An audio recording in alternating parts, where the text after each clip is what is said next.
Denied responsibility for an attack on Kuwait's international airport that officials said left an Indian national dead, 63 people wounded.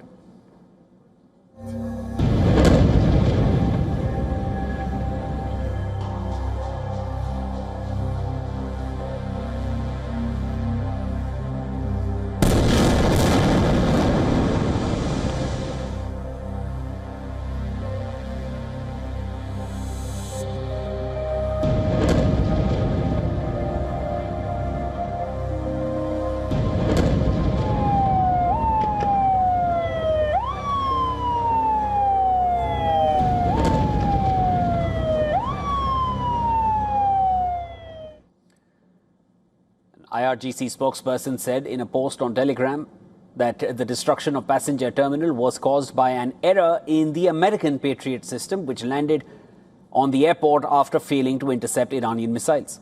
However, US Central Command was quick to unquote, fact-check this claim.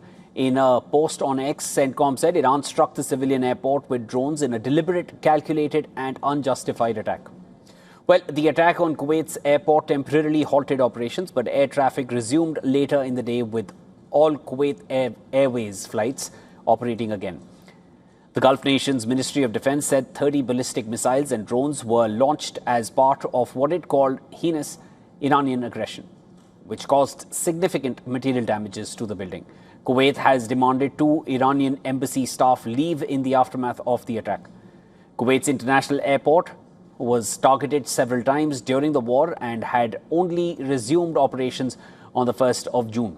While the guards distanced themselves from attack on Kuwait airport, they said that they had targeted a different location, the Ali Al Salim Air Base, which hosts helicopters for the US. Bahrain, which like Kuwait hosts a significant American military presence, also saw drone strikes from Iran on the same day. Now, US Secretary of State Marco Rubio, during a congressional hearing, faced a pushback from the Democrats when he claimed that the war with Iran was over. They cited that the attacks on Gulf countries, as well as the partial closure of the Strait of Hormuz, to argue the conflict is still raging on. Then on the same day, US lawmakers dealt a political blow to the Republican president when the House of Representatives passed a resolution directing withdrawal of American troops from the Iran war. The resolution, adopted with 4 Republican members joining the Democrats, was largely symbolic, as the US president can veto this measure if it gains Senate approval.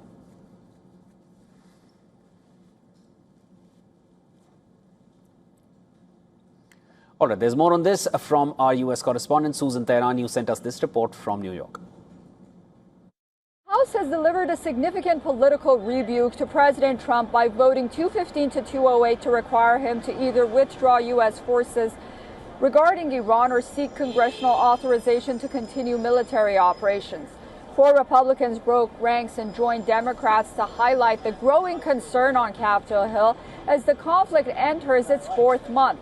While the resolution faces an uncertain future in the Senate and may not be legally enforceable even if passed, the vote sends a clear political message. Bipartisan frustration with the war is growing. This may not have an immediate impact on the war, but politically it is significant. The move reflects concern over Congress's constitutional role in authorizing prolonged military action and signals that some Republicans are becoming increasingly uncomfortable with the cost and duration of the conflict ahead of next year's midterm election. Regardless, if it does get to the president's desk, it will be vetoed. Susan Teherani reporting from New York for WION World This One.